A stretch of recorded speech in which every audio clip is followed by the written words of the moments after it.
Sacred Reveries. We're finally doing it. Yes.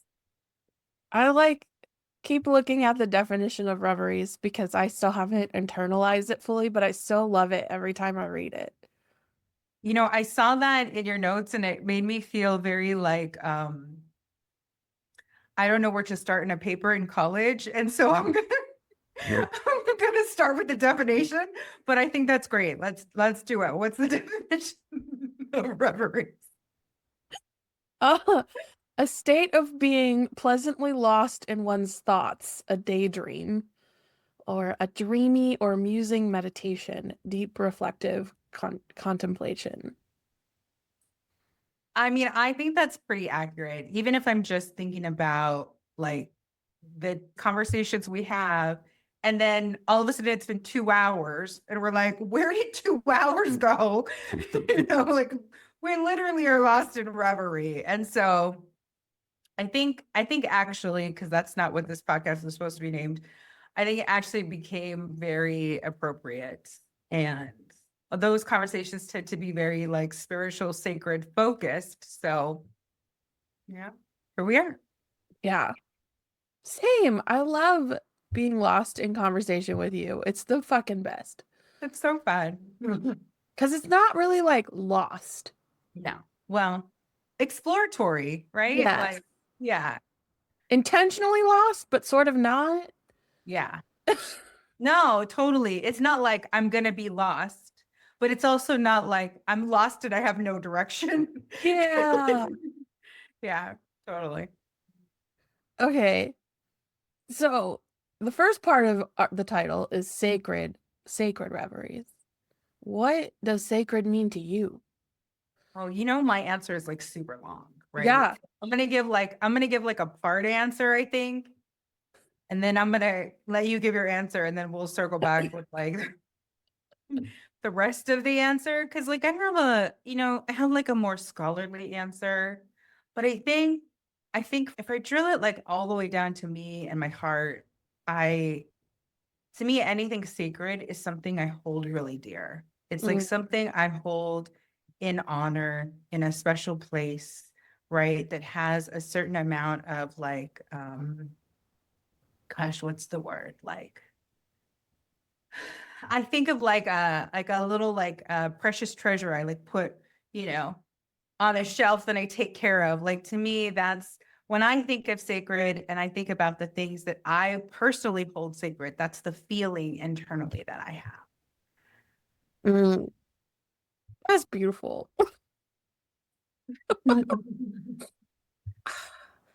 I've been thinking about this, and it's hard to describe for me. Like what is sacred? Well, I'm like anything can be sacred. Anything. Absolutely anything and everything can be sacred. I like the things that I've been doing and learning and teaching on recently. I'm just like so. Now, the thing about sacred is like the word intention comes up a lot for me. Like, in order for everything or anything to be sacred, there's intentionality in it being sacred. Like, if I'm going to wash the dishes, I'm just gonna wash the dishes. Or can I make washing dishes a sacred moment with myself and the universe? Totally. Absolutely, I can. But what does that actually mean? The words. I have a hard time describing what sacred is because I almost feel like I don't know. Like to know what that means, like you'd have to know what that means to you, right? So Yeah. like if I was gonna make making dishes sacred, that might be me dancing while I wash dishes, right? It might be me praying while I wash dishes, but it for me it would be like being super present, like extra over the top present with washing dishes, that it puts me in a place where I'm connected to something. Or maybe in a place where I'm disconnected from everything else that's in this moment, right? And I'm Mm. giving the dishes all of my attention in whatever way feels right in that moment. Yeah. Yeah. And so I could think of lots of little examples, but again, like defining it for me is like the words are so hard to come by because I feel like, growing up in the church, the word sacred is thrown around all the time, but you Totally. kind of like I kind of get a sense of like what sacred is, but it's just like breathing to me. Like it just like how do I describe what that is? I have a really hard time doing it. Well, I think that's almost like a two-part question too, because Yeah. it's like, what does sacred mean to you? Mhm. Right? So, okay, for me, it means like a specific honoring, right? But, and then it's like, what do you hold sacred? So if Mm, I'm talking about like, what do I hold sacred?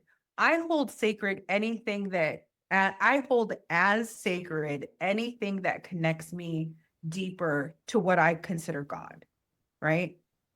To me, all of those things go into sacred. And that could be washing dishes, right? It could be playing with the cat. It could be walking on the grass. It could be sitting in meditation. It could be praying for 2 hours. It could be chanting. It could be the Hail Mary. Like it could be 50,000 things, right? But it's for me, that's how I hold, what that is going to, that's how I decide something's going to be sacred. It could be having sex. Like it could be talking to a friend. It could be creating this podcast. Like it could be anything. yeah, exactly. It could be anything. And I hold a lot of things sacred. But what makes it actually sacred? Okay, if I was gonna like think about it within my body, when something feels sacred, I can feel it's almost like I can feel my heart open and like expand, and everything feels like light and buzzy. Um, light and buzzy, and like it's yeah, it's almost like my heart wants to come out of my chest, but not because I'm scared, but because it's just like so like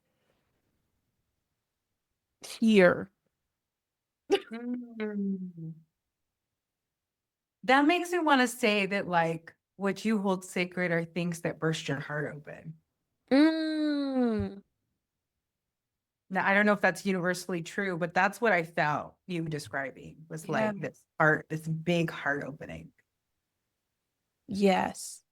Now, when I'm talking about washing the dishes, that feels less like that's true. But if I was going to make the moment sacred,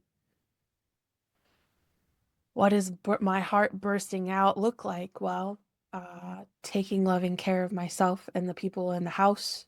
Mm. And one of the things that I do I'm a coach.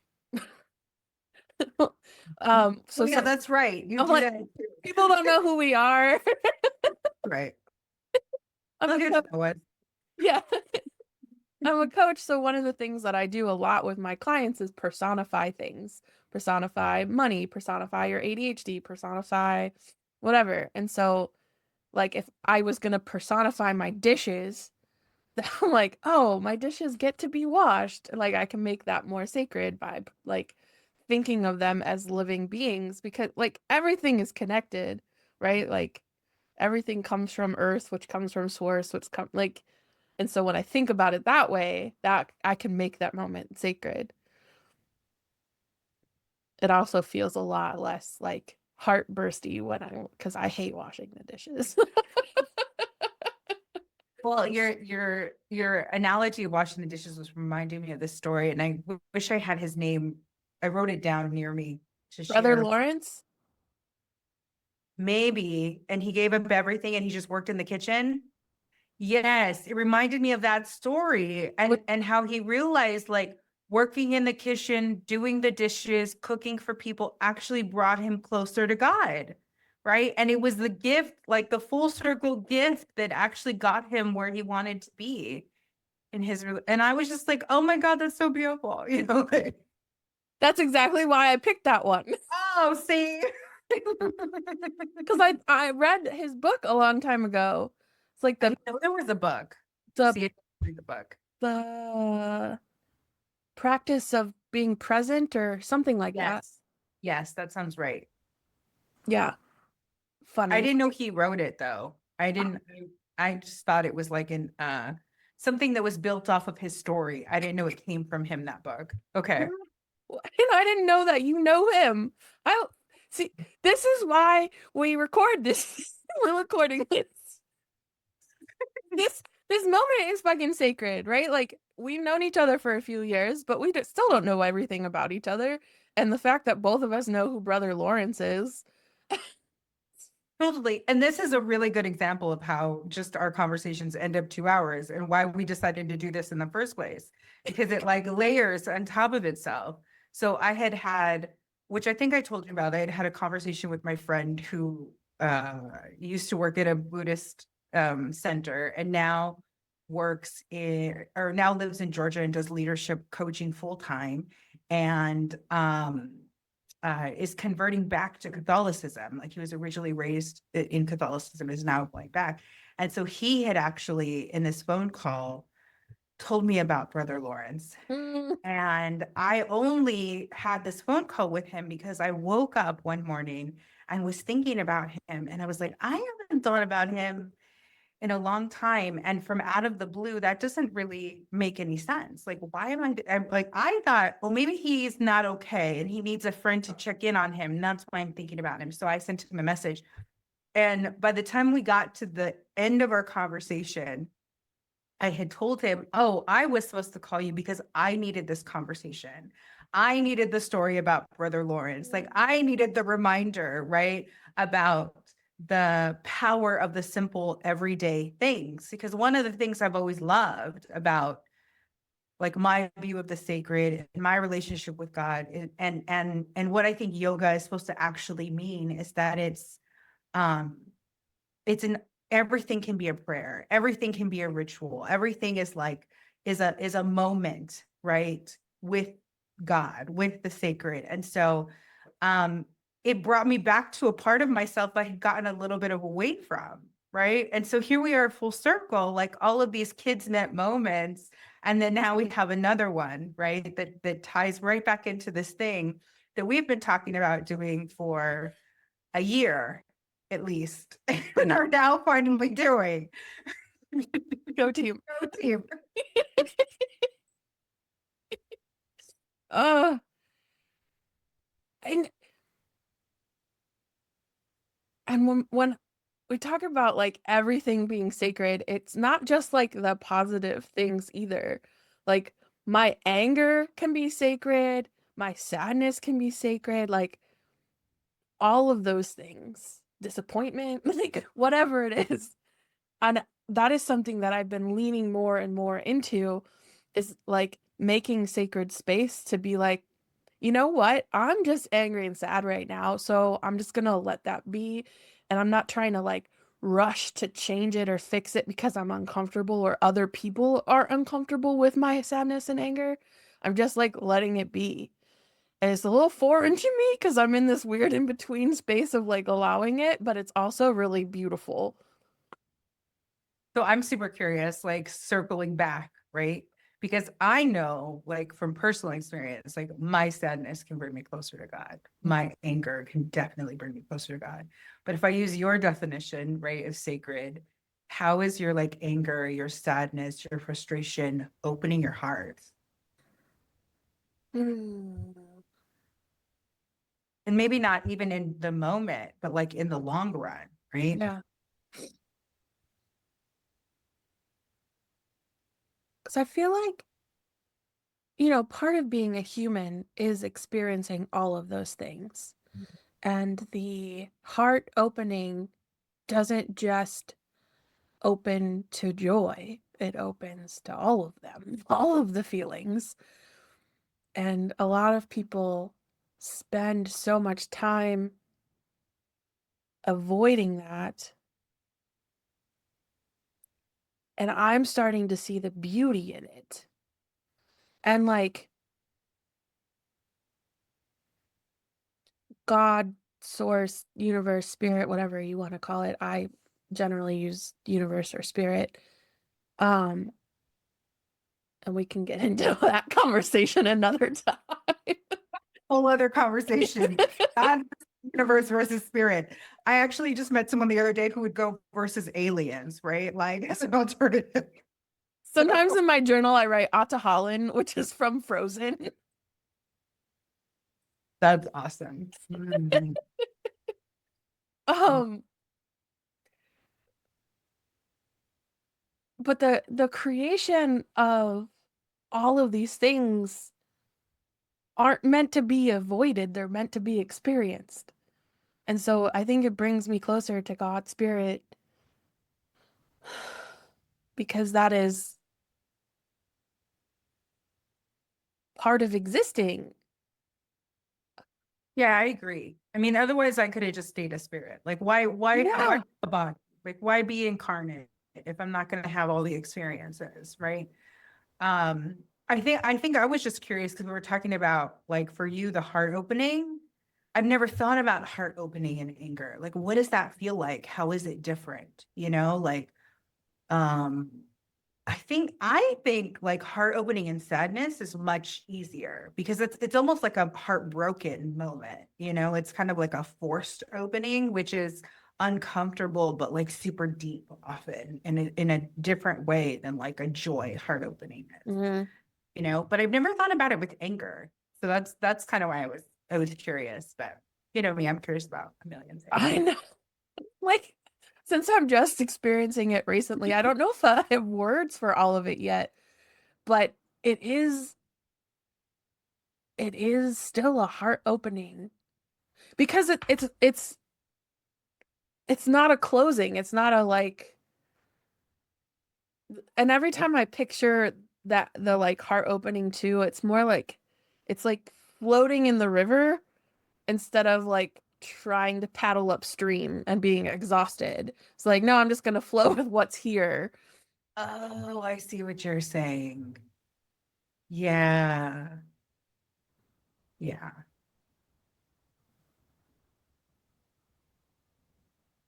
The flowing in the river analogy, I don't know about for anybody else, but that really helped me. Great. I would also say, okay, talking about the word sacred, um, Zarina, you have taught me so much about what sacred means and what it can look like because I'm already a creative, curious person. And so I ask a lot of questions. I get really creative about a lot of different things and the way that I operate in the world. And seeing you and how you choose to be um in the world and your existence is like, for example, Okay. um Zarina has a lot of jewelry and it's really amazing and beautiful stuff that she has collected.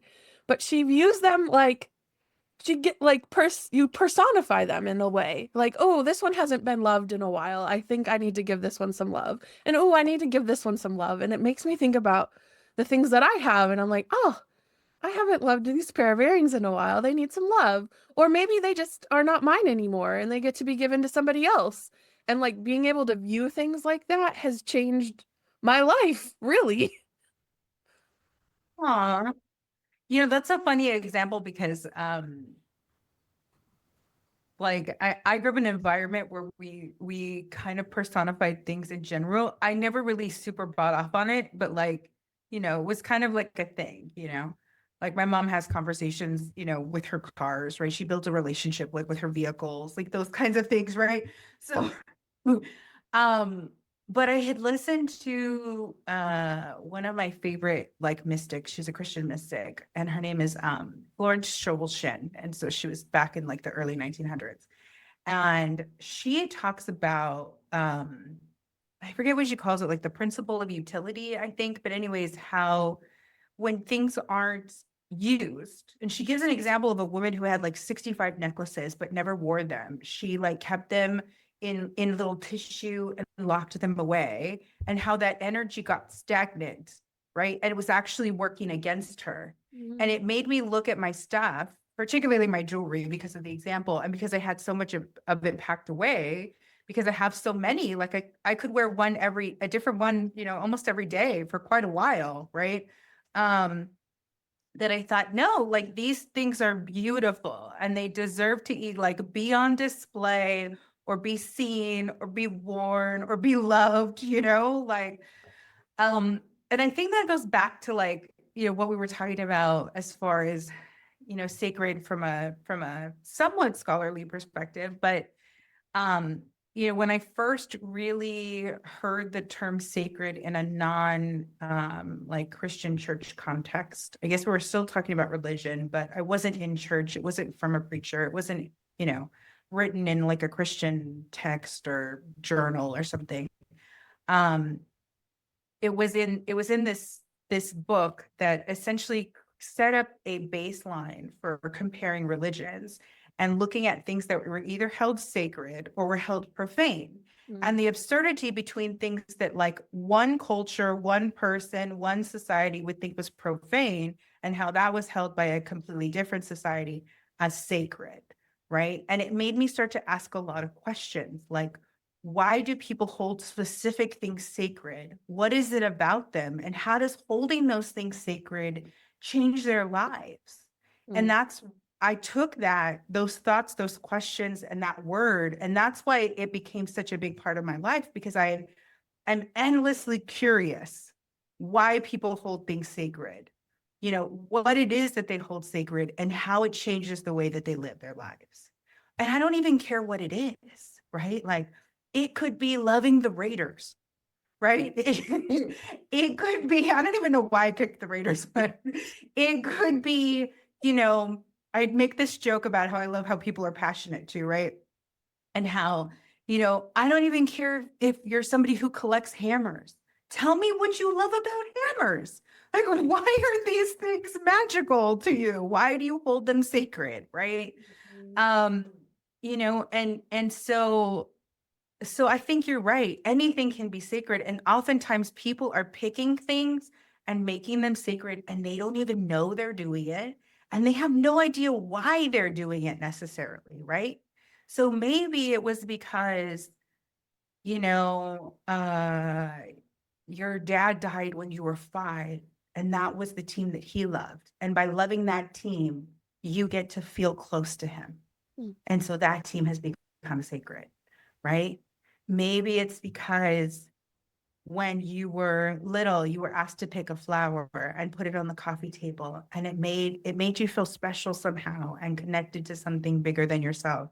And so now that process of witnessing flowers and picking flowers is now sacred to you, right? But it could be anything. And I just think it's a really fun, beautiful, like deep kind of approach to people that gets to who they really are, you know.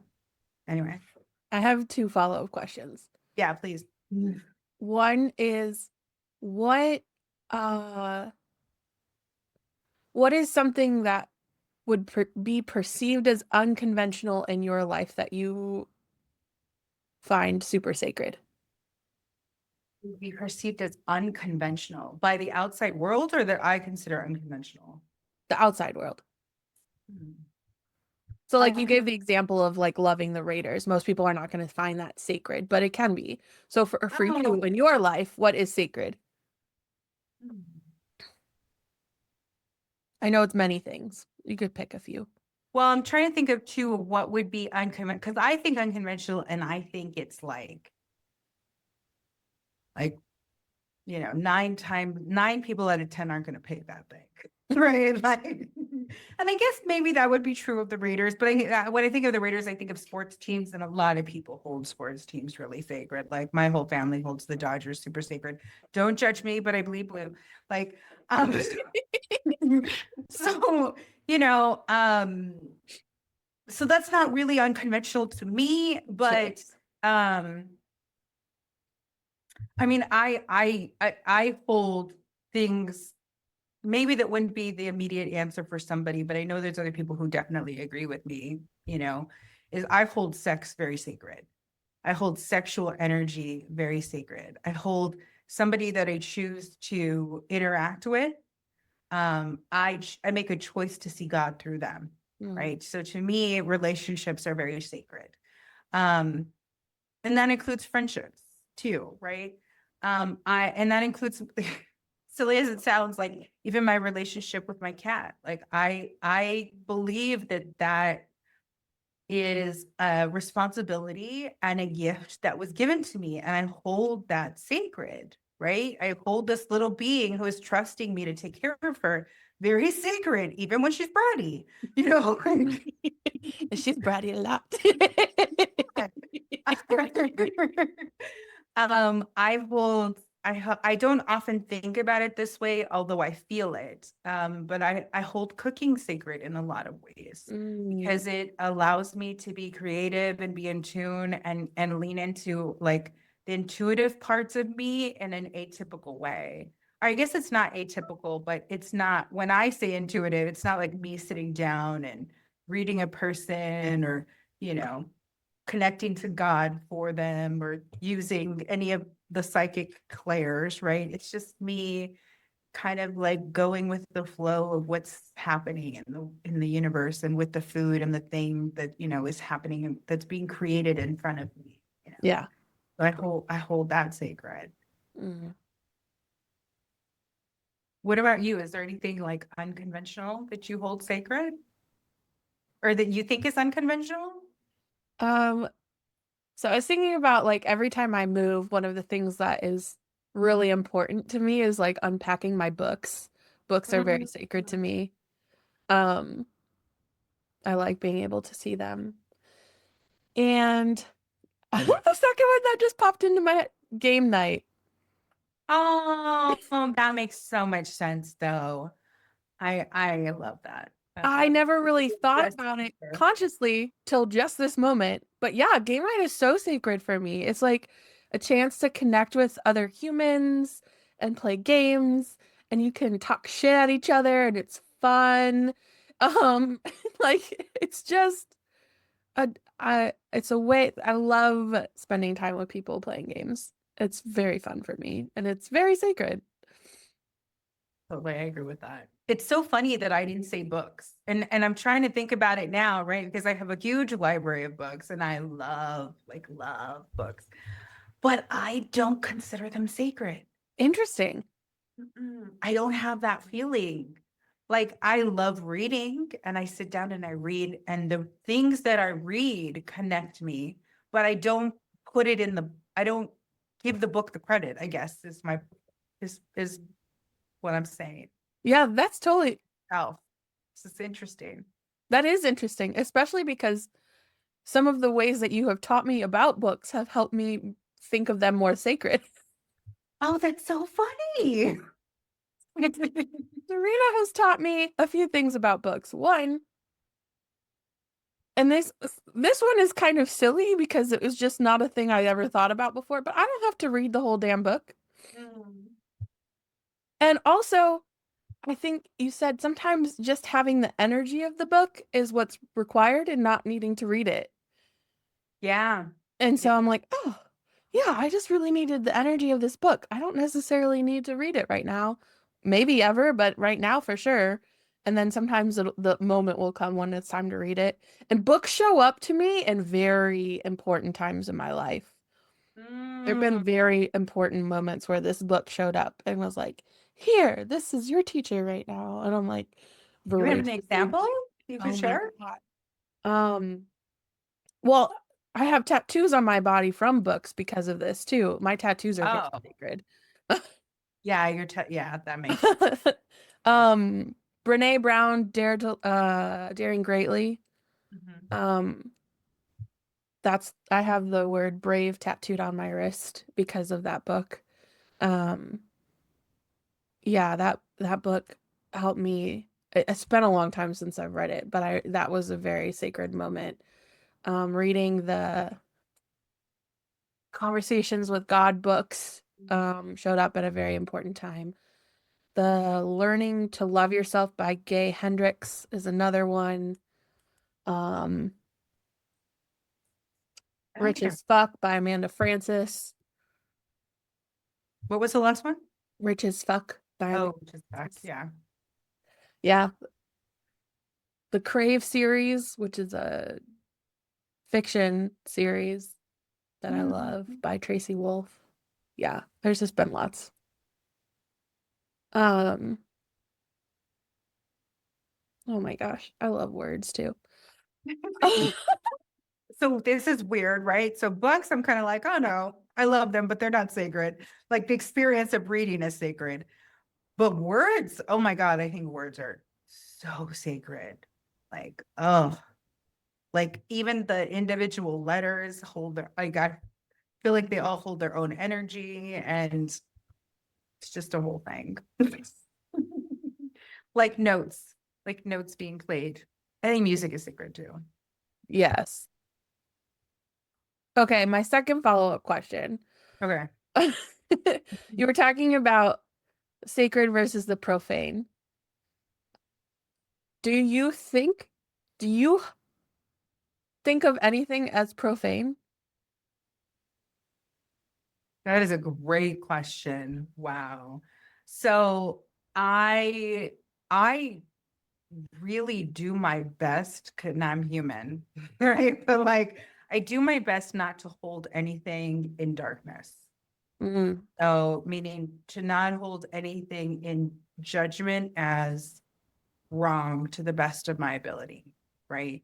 Now, there are things that I think create negative impacts and negatively impact people and environments. And I would consider those things profane, right? If we're going to go sacred or profane, I would probably consider those things profane.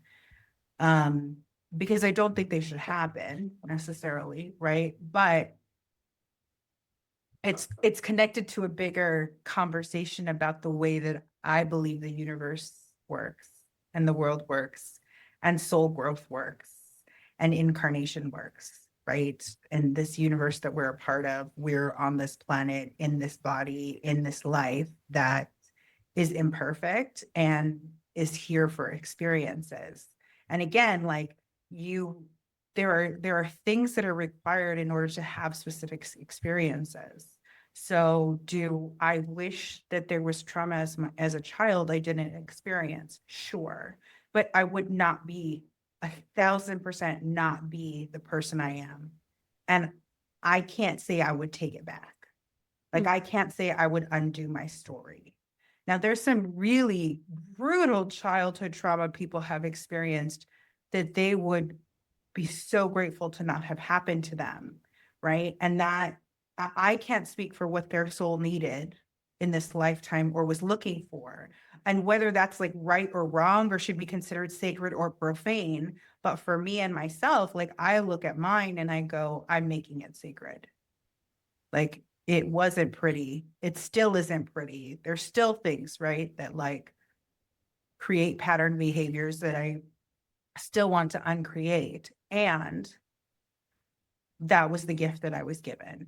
And I believe I'm always being taken care of. And I believe that I'm exactly where I'm supposed to be. And I believe that everything is for a reason and not in a cliche way, like in a real, authentic, like that thing is going to serve me and it has no choice but to serve me. yeah. So get it. So like energetically to the universe, to the world, like get on board because it's serving me. It's not getting away, you know? so, so from that perspective, no, if I decided that thing was profane, it would never have the opportunity to serve me. Right. Hmm. But do I want people to experience those things? No, of course not. Right. Like nobody wants people to be in pain. At least, I mean, I guess unless you're a sociopath, right? But I know between you and I, we're talking about, generally speaking, about the average person and the average person that has normal levels of empathy, right, for living beings. And so, in that perspective, no, I don't want anybody to be hurt. And so, if I could consider anything profane, it would be the harming of beings, of consciousness, of life, you know. And I just had a conversation yesterday because we're sitting around at Easter, right? It's gonna date this recording, but sorry guys. And and a bee flew in when somebody walked in the house. And so everybody's like, can me a fly swatter? Somebody get it. And I'm like, the door's open. Like, give it a minute. Like it'll find its way back outside. Like it wasn't even by us, right? And it created a whole like little bit of chaos for like 5 minutes. And then all of a sudden it flew towards the door and was like on the door. And I'm like, look, see, it's trying to get back outside. It doesn't want to be in here. Like somebody just go open the door. Because there was like three people between me and the door, right? Yeah. And sure enough, somebody walked over, opened the door, and it flew right out. And I'm like, see, we would have killed this living being and it wasn't trying to harm us. Like bees aren't naturally aggressive unless they feel threatened, Yeah. right? And I wholly believe they can read energy really well. So often you might not be trying to kill them, but they're like, I don't know about you. You know, so Yeah. and you know, like I lived in a house where last year we had swarming bees. We had 3 hives in the house, and then my living room was full of bees. And I was there trying to capture them in little Tupperwares and take them outside because I refused to kill them because they weren't trying to harm me. They just had no way to get back out. Yeah. Right. So somebody could look at that and say, oh no, I'm allergic to bees. That's profane. Like kill the bee. But I'm like, no, and so, everybody has to figure out where those things are for them. But for me, it's the harming. It's the harming. And not to say I never do any harm because I'm human, but I try. I try. So I don't know if that answered the question or It just like, absolutely answered my question in such a beautiful way. Oh, this is why I love talking to you. what about you when you hold profane? Oh, I should know better than to ask questions Right? I I can't would answer. say like hate, things like hate, I hold profane. And I think, and I don't care who you're hating, right? It doesn't matter who you're hating. Like the energy of somebody hating is very hard for me to be in the space of. And a close second would be rage, like anger, rage. That's a very difficult energy to be around. Because even though you're raging at one particular thing, like everybody in your vicinity is experiencing it. And Mm. so the thing you're raging at, you're actually like doing to all the other people who are Mm. coming across you, right? Um, anyway, sorry. Let's try You're and give good. you other real world or more accessible examples. Yeah, I'm like you in the fact that like anything that has happened in my life that would be considered negative or harmful or whatever, like has a chance to be sacred and is. Um, but then outside of myself, like I get, like you touched on this perfectly because it's like, well, it depends on the frame that we're using about like soul contracts and why people are here, and maybe you came here to experience this thing for a very specific reason and it gets to be sacred. But at the same time, yeah, like hatred and like crippling fear like fear does it like for me so much. I don't know that I would call it profane. I'm I not mean, sure. it's weird because there's a spectrum, right? But like in the conversation of sacred or profane is kind of like where I was answering. So there, Yeah, if I don't get a gray, and I love gray, like same. on multiple levels. Like my house, my cat is gray, and I love gray areas.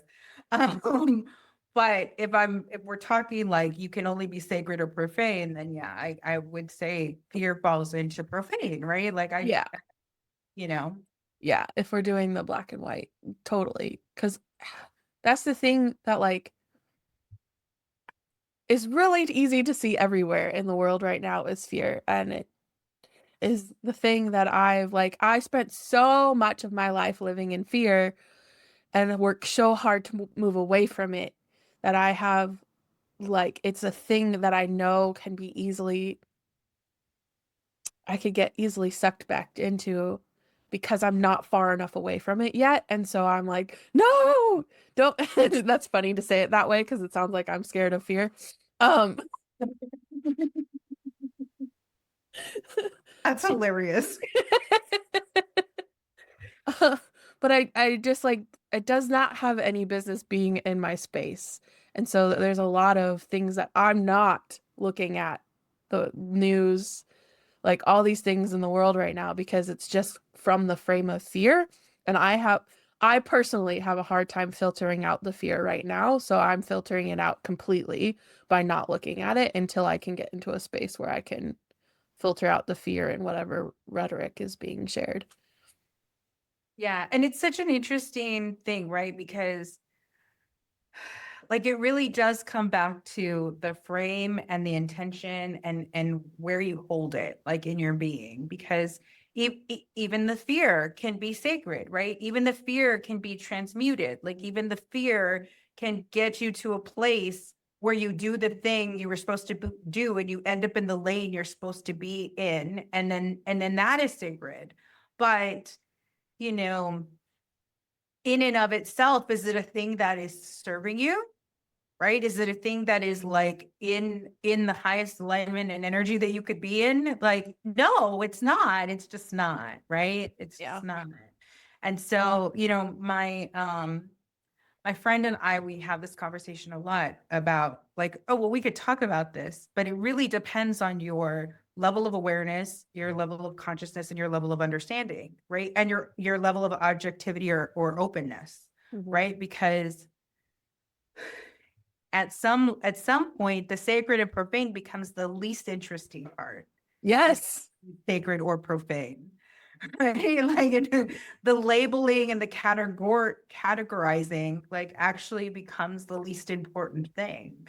And if energy cannot be created or destroyed, it just is, then that energy is there to be done, something to be done with. And to me, that's the most important thing. It's like, what do you do with that energy? How do you respond to that energy? Like, how do you let that energy lead you? Which is very similar to the sacred conversation, right? Mhm. So, or I should say the questions that I ask about the sacred, I think are very similar. So, Yeah. yeah. Yeah, this is going to be fun. I feel like this is going to be fun, right? Because there's probably like four other conversations just in this one conversation we could have deep dive squirrel side quested into, Which but we did a good job of not doing that. I know I'm really proud of us, honestly. Because normally this would ended up being 5 hours long if we would have let ourselves go on the side quests. Totally, easily, yes. Easily. And then we'd be like, wait a minute, let's circle back. Let's go back. Do you remember where we left off? Usually I do. I don't know how I do that. Thankfully, thankfully, one of us does. Yeah, usually. I just always assumed too that other stuff like in those conversations needed to come out. So if it Oh, ends up happening, it will happen. just it'll be fine. Especially when we add other people to this, it will happen. Oh, for sure. Yeah. And then they're gonna get long because then you've got both of us who are curious and ask questions, right? Asking a new person with new perspectives, like and new topics. I gonna side quest right now really quick that I I want us to do an episode about this lady who is studying telepathic communication in nonverbal autistic children. Oh, with the telepathy tapes? Yeah, I need I think to it's kind listen of to those. fascinating. I started listening and then I forgot about them because I don't generally listen to podcasts. Well, she was interviewed. She did like a 3-hour interview, and I actually found that more cohesively informative than like the first episode of her actual podcast. Oh, Her okay. actual podcast kind of goes more into granular detail, but I'll send you the interview. The interview gave like a really kind of wide view of how they're approaching it and what they're experiencing. And it's just kind of beautiful to have all these parents who have no concept of things that we're talking about, like spiritual connection or telepathic communication, or, psychic clairs. And they're like, my child can read my mind and they have no idea what to do. Right. Which is just kind of beautiful, I think. So, Oh, that'll be fun. Because how often do we read each other's minds? so often, so often. It's ridiculous. Yeah, it is really funny. It's really funny because that stuff happens with my family really often, and it often happens with the person that I'm dating at the time because we're spending so much time together. But you and I spent so much time together when we lived in the same city that it just like we built up this lane of connection that just is default now, which is so fun. And I now do we it with get, my clients too. do you? Yeah, my That clients makes are a lot like, of sense. how I was just thinking about you, and I'd like texted them, or they'll be like, oh, I was just gonna say that. Like, and I'd ask the question about the same thing they were gonna say. Yeah, so a lot of her examples too were teachers and their students. Mhm. And I think too, because they build up that like ongoing relationship, right, of communication. So Well, and then there's a distinction between like the relationship, but also pattern recognition, mm. right? Because like with teachers, you like spend my friend Lisa, eighth grade science teacher, you spend enough 15 years with 14-year-olds. They kind of do the same shit over and over and over again. So some of it is pattern recognition, some of it is experience, some of it is actual reading your mind, and there's lots of things. Well, I think that's what's interesting, right? Because it's not necessarily about the teachers always hearing what the kids say, because the kids are actually using instruments to be able to communicate, Oh, right? oh, oh, oh. They're not, Oh, okay. because they don't have You're not talking about a body, regular classroom. Got it. yeah, because the way they don't have body control. And so, but they are reading the teacher's mind and then responding. Yeah. Yeah. And so there's this one example, and see, now we're doing the other episodes. I knew it was going to be a tangent. There was this one example where the now the teacher and the student have the entire lesson telepathically. Oh, wow. Okay. Yes, I need to watch this interview. Okay. To be continued. What's the word you use? TBR, to be revealed. To be revealed. There we go. Moving back to talking about sacred things. Um, I did a thing, and I don't know why I didn't think about doing this sooner. Uh, but I have this orchid that my friend got me when I moved in as like a little housewarming present. And then it was just like dying because I didn't know how to take care of it, and I've never really tried to take care of plants before. So I put in ChatGPT like what was going on with the flower, like with the plant. I was like, this is what's happening to my orchid. How do I fix it? And so then ChatGPT was like, well, you need to be watering it once a week. And I was underwatering it. I was so afraid of overwatering it that I underwatered it. And it was like, and cut off, like I cut off one of these branches because it was dead. Uh, but I also gave her a name, What's her name? Mauvella. Oh, how cute. Yeah. She's got a little flower now, so she must be doing good. Well, the flower had been there. I think the flower is dying. And so it might be that it got cold and she was Oh. sitting in the window. So, um, but now I have a reminder on my calendar to like water her every week. Mm. And if again, it feels sacred, like, oh, I'm actually taking care of my plant instead of letting it just die like I have done with other plants. Totally. I agree with that. I have a hard time with plants too. Um, which is weird to me because I personify things, right? So I'm like, tell me what you need. But I never thought, I mean, see all the things we figure out we can use ChatGPT for, right? Like hilarious. And to be fair, like orchids are hard. They're hard for like even plant people to take Right, care of. that's what ChatGPT told me. And I Yeah. was like, "Oh, okay. That's funny that people give orchids all the time as like beginner plants. Not. I also looked up eventually I found a couple of plants that I want to get that are easy. Um, but I just have to wait until I have some funds to do it.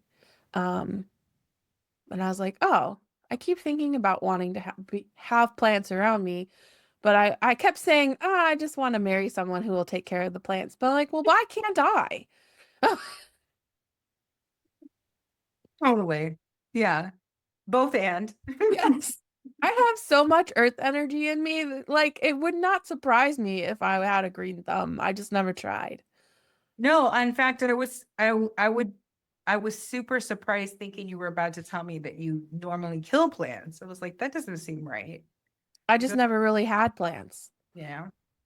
I've had an orchid before that died because I didn't water it properly because I was, again, they tell you I like swing on the pendulum way too hard when like I take things very literally. So people are always like, "Don't overwater your orchid. Don't overwater it. Don't overwater it." And like, "Okay." And then I underwater it. I think that's part of my problem with plants is I was overwatering or underwatering. And so I'm moving, you know this, but I'm moving, and at my new place, there's plants in the front that aren't really mine. They're the landlord's, but she's out of town. So she texted me and said, "Can you water the plants?" And I said, "Sure, but I'm not good with plants. So tell me how you want me to water them." And she's like, just give them a little bit of water every so often, unless it's really hot. And I was like, okay. Um, so I did, but what was funny is it had never occurred to me to do this before. Don't ask me why. I walked up to the plant and I was like, okay, you tell me how much water you want. And I like poured, and then I felt it and I was like, okay, I'm gonna stop now. And then I went to the next one and I'm like holding its little leaf and I'm like, okay, you tell me how much water you want. So we'll see if it works. We'll see if they survive till she gets home.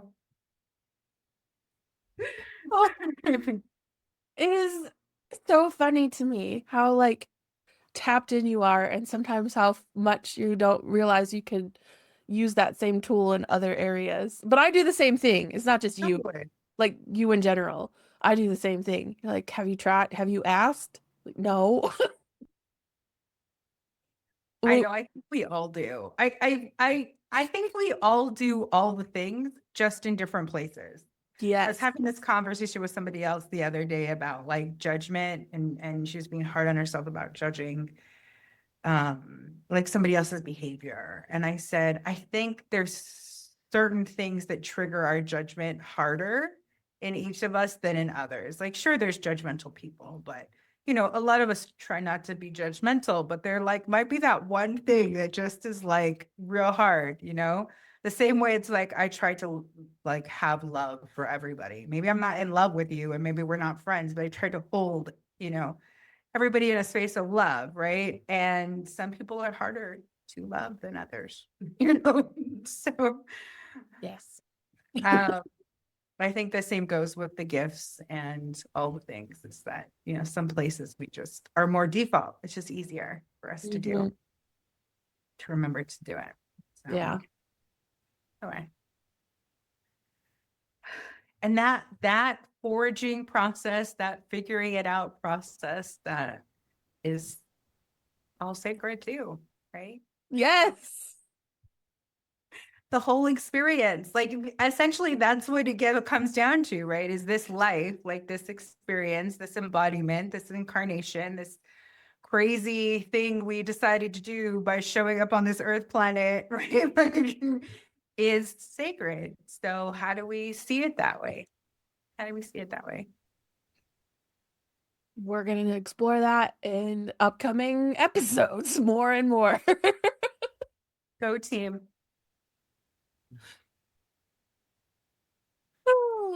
Well, thanks for hanging in with us. If you are hanging in and listening to this, feel free to comment on how to take care of orchids, what you think is sacred, what you think is profane, and things you'd like to learn about, talk about, hear about.